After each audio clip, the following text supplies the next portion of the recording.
Let's bring our brother Mark Campbell. As a matter of fact, let's do this. How do I turn the mute on?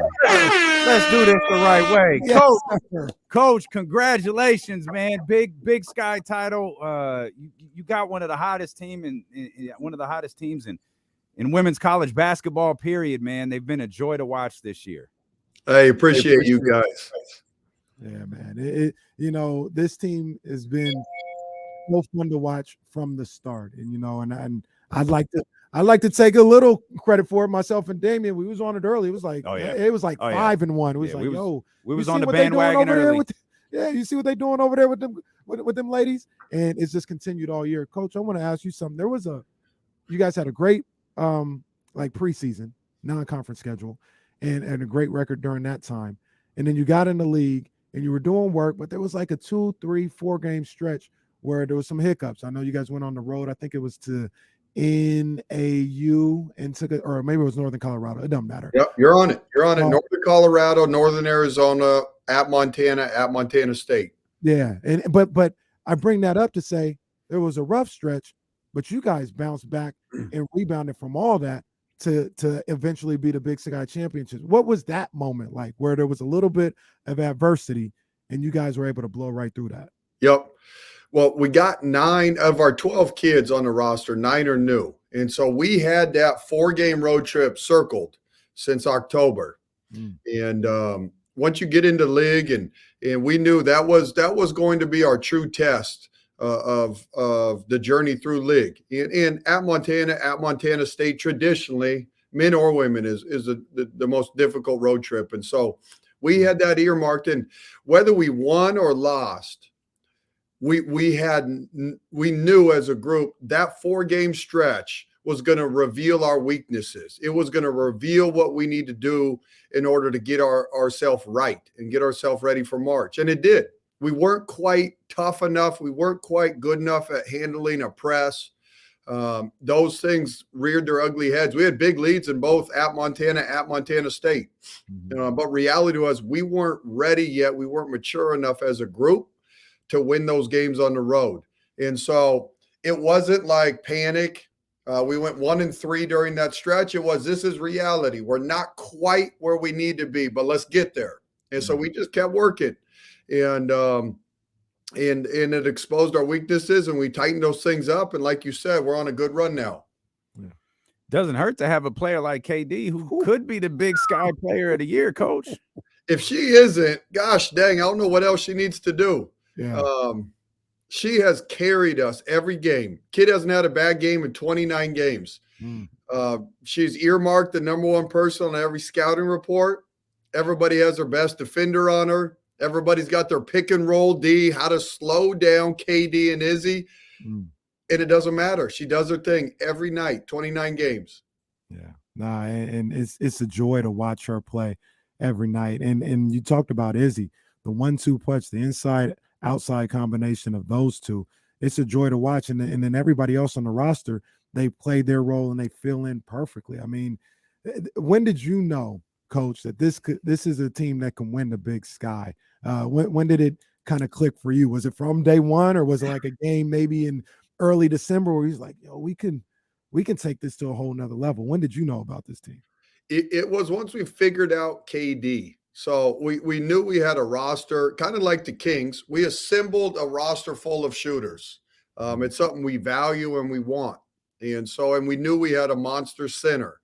The X factor, KD came over from Oakland. She played shooting guard for 4 years at Oakland. Her senior year, half the season, she came off the bench at Oakland. And so we didn't totally know exactly what we were getting. As we studied the film, peeled back the layers, we saw it, or we thought we saw it. You never know. But we thought we saw a point guard that had not been used yet. And so our whole deal was tied into whether KD was going to figure this thing out or not. And so I'd say probably about 5 games into the season, you knew she had it, but she had to still work it out, work the kinks out. And so that's what the preseason was for. But it took about 5 games to go. She got it. Coach, you made the Kings comp right there. I feel like there's Kings comps all over the place here, including the fact y'all are making a lot of people look really stupid. They did not pick Sac State to finish first in the Big Sky Conference. They didn't pick Sac State to do well at all. And here you guys are running away with the conference. Yep. Nah, and it's fair. I mean, we had so many new pieces that we added. It would have been hard to project how everything would have unfolded. I don't think anybody would have said before the season started that KD would do what she did and be an MVP candidate. So I get it a little bit, but no, nobody saw it coming. That's for sure.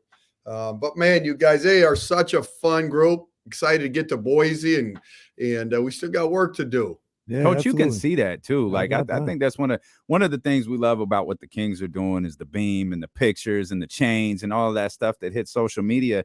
Man, we could see the same type of vibes coming from the Sac State women's program. Man, when you see these pictures, when you see the post-game vibes, man, you could tell that this is a fun group, that it's a confident group, and they're all in on the mission that you've put in front of them. No doubt. No doubt. I'll tell you what, it's taken a while. Now they figured out they're an offensive juggernaut.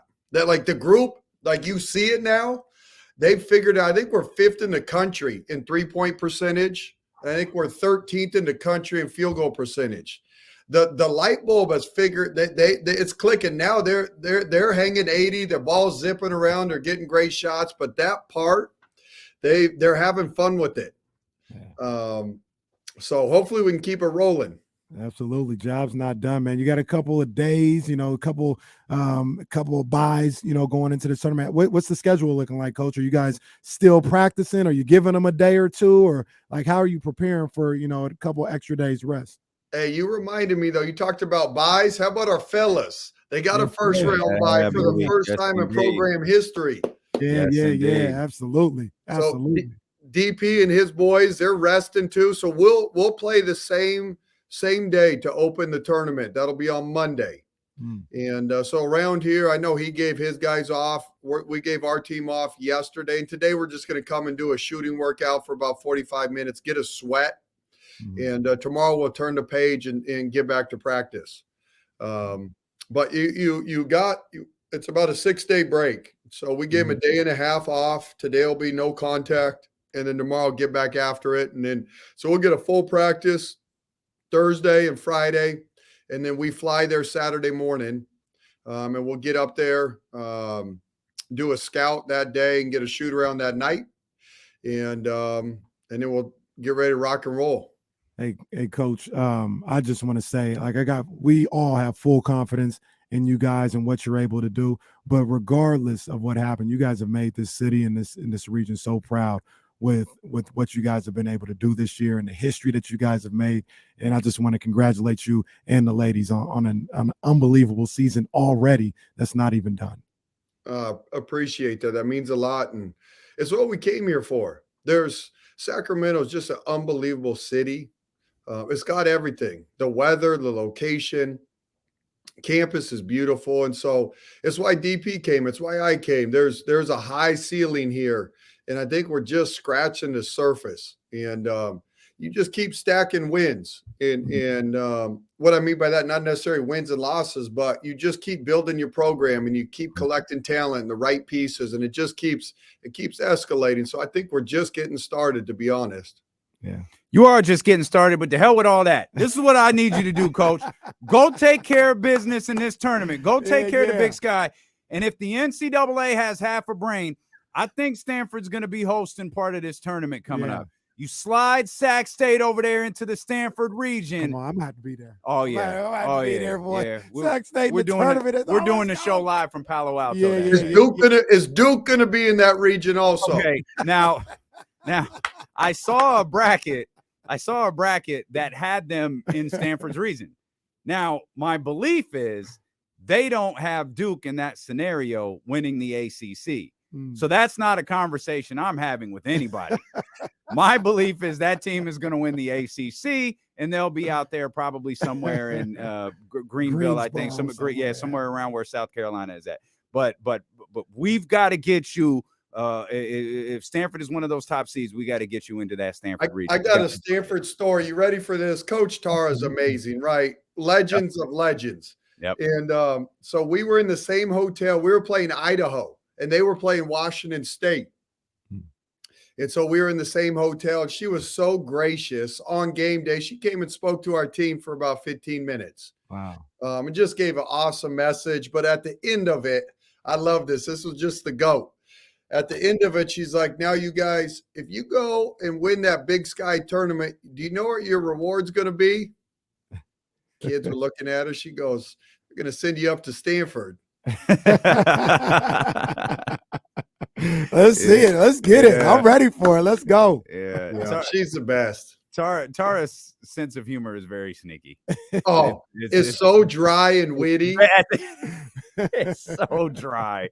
But she's a wonderful coach with a wonderful program. First time I met Tara was the first time I met NECA and Chinea Bumake. Yep. And you talk about a way to run a program. They made sure they came over and said hello and talked and did all of that. And that was all at the behest of Coach Tara. And that's that's an amazing program.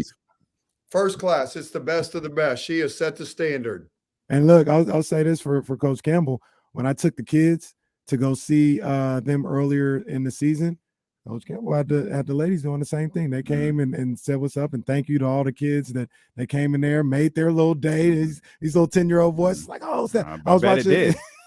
I bet it did. It absolutely did. I was watching. I had them on the other day, and Reese comes across the TV. It's like, oh yeah, we saw them. The girls, they're playing right now. It's like, yeah, they there. So they remember. They watching, Coach. That's awesome. Hey, you can't sneak into the nest. You know, we know who comes every game. You can't hide in the nest.